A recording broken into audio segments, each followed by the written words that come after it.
Olivier? Oh! Quoi?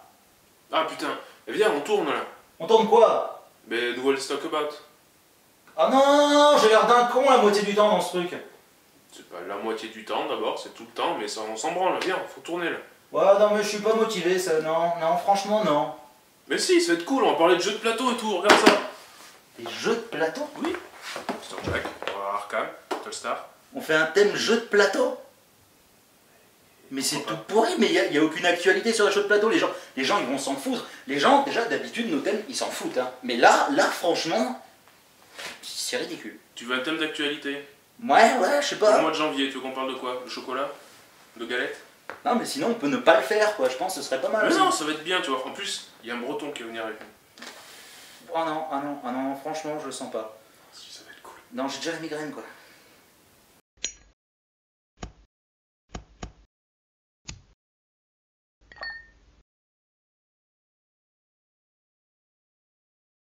Aujourd'hui, on va vous présenter 4 jeux de plateau.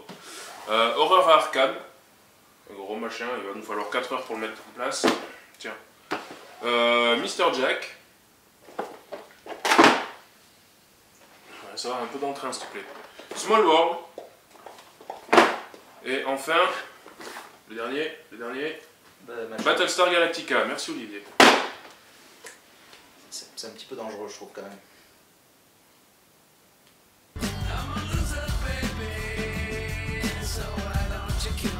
Ok, on va commencer par Battlestar Galactica.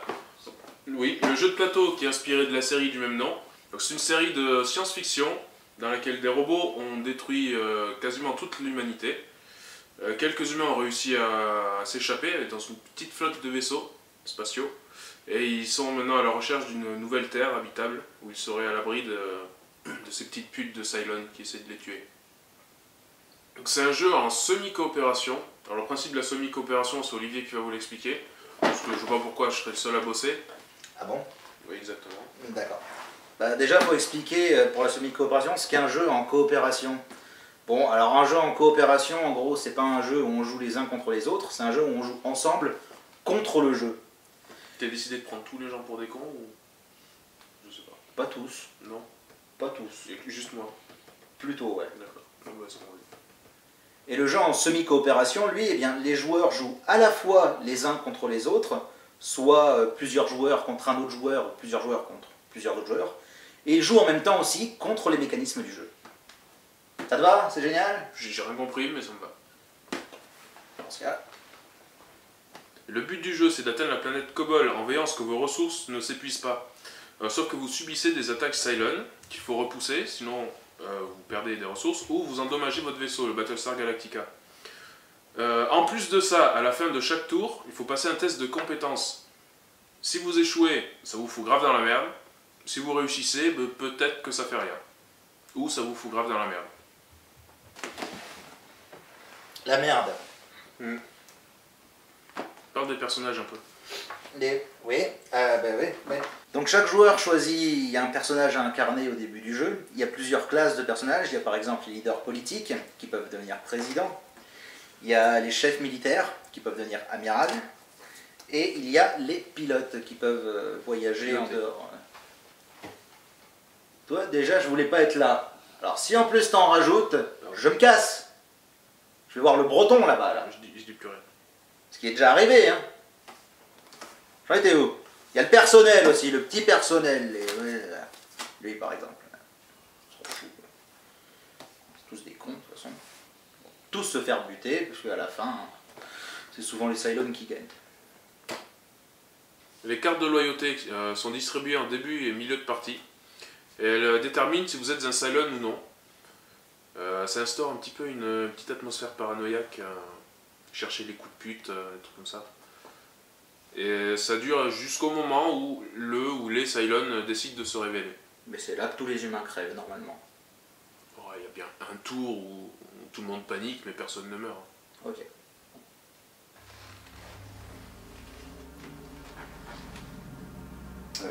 Qu'est-ce qui lui arrive là? Ah non, ça c'est quand il baisse sa blonde dans sa tête, c'est normal, c'est de temps en temps, ça fait pas gaffe.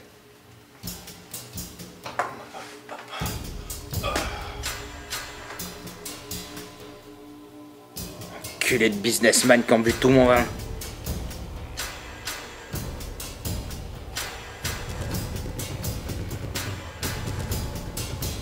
Il aurait pas... Ah non, non, elle est dans sa tête.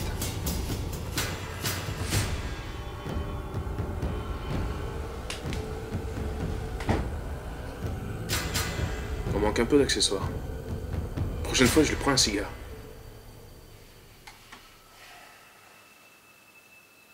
C'est toi le Cylon, j'en suis sûr. À vous. Je suis scientifique, moi. Je peux te prouver que c'est lui, le Cylon. Ouais. Eh, vous entendez pas de la musique là?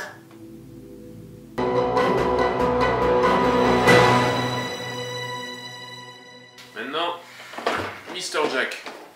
C'est un jeu qui est inspiré de Jack l'Éventreur, où un joueur va jouer un détective et l'autre joueur va jouer Jack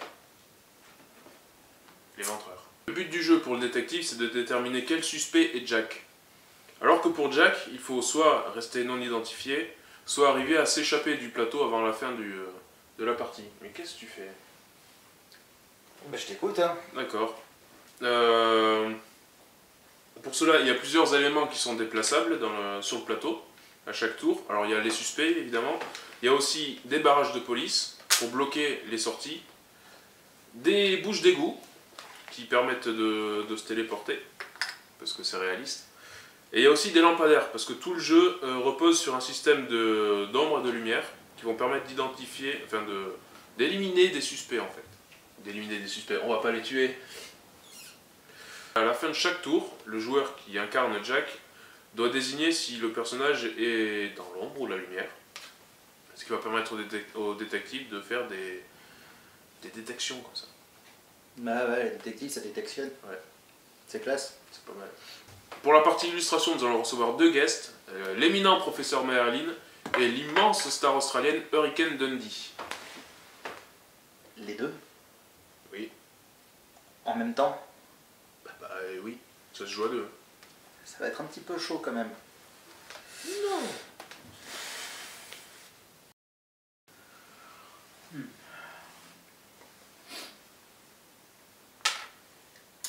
Ombre lumière.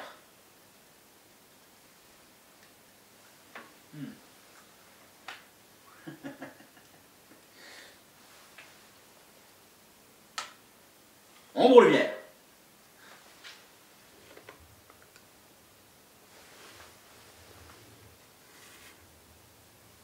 Ombre ou lumière.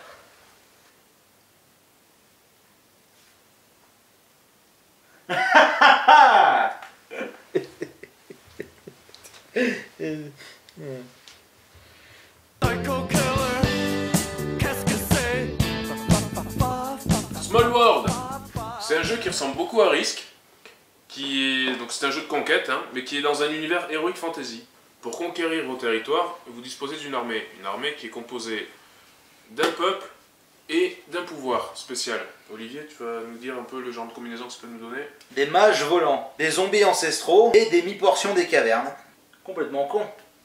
C'est méga classe. Alors, pour conquérir un territoire dans ce jeu, il faut placer au minimum 2 unités de votre armée. Ça, c'est pour un territoire vide.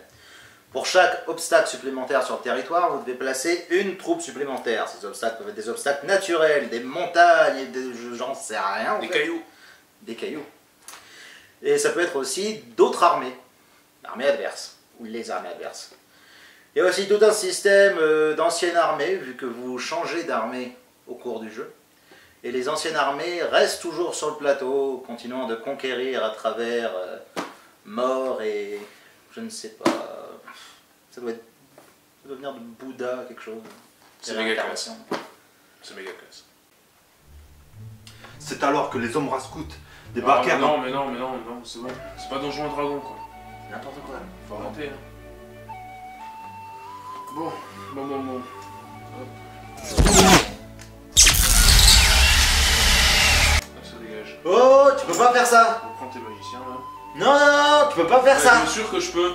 Mais non, mais t'as vu par où tu Tu passes? lis quoi, là? Triton des forêts. Mais je lis ta sœur, ouais, mais où tu vas avec tes tritons? Mais va chier avec tes C'est magiciens, une là. forêt, ça! C'est pas une forêt, monsieur, ça! Et alors, ça change quoi? J'ai le droit. Et alors tu t'appelles Triton? Et alors quoi? Mais bon, tu sais quoi? Ok, je vais rester cool parce que je suis un humaniste. Un humaniste, mais ça c'est pardonné. Ah ouais? Ouais. Ah ouais? Il n'est pas un sorcier diplomate.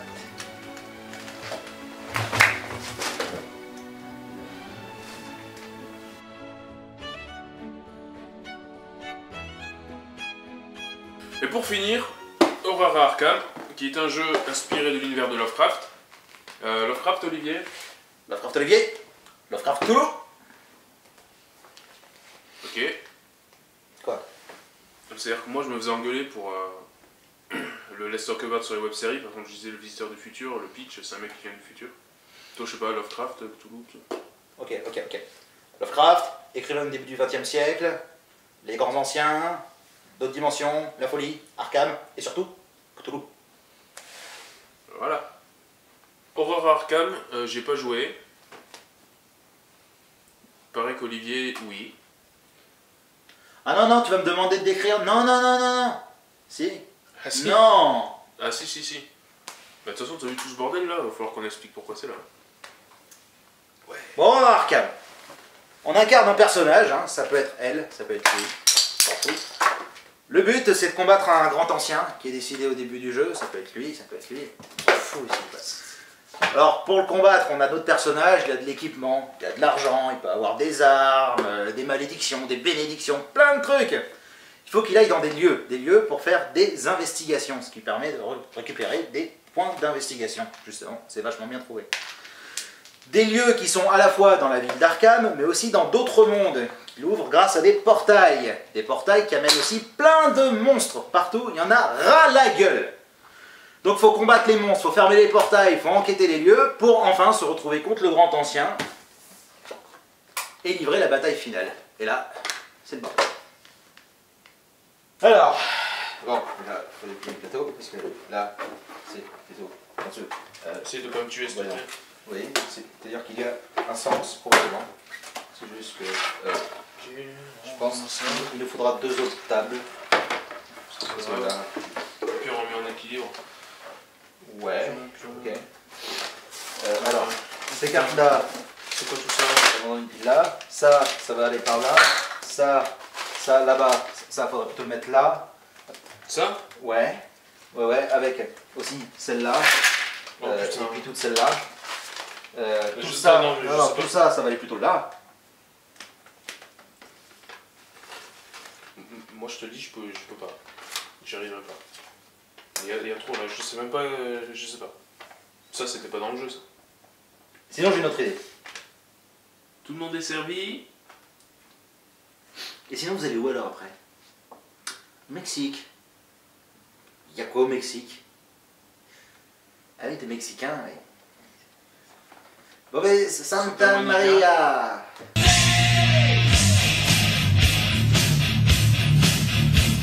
Ben voilà, pour le prochain Let's Talk About, on se retrouve en février. Je sais pas, je le sens tout d'un coup là. Vachement les Let's Talk About, là on peut en faire plein, j'ai l'énergie qui me revient. On peut faire plein de personnages avec des déguisements et tout, puis je peux me mettre à poil encore, et puis je... Ah non, c'est passé. Non, c'est bon, rien à... Donc d'ailleurs, c'est bon. Hein.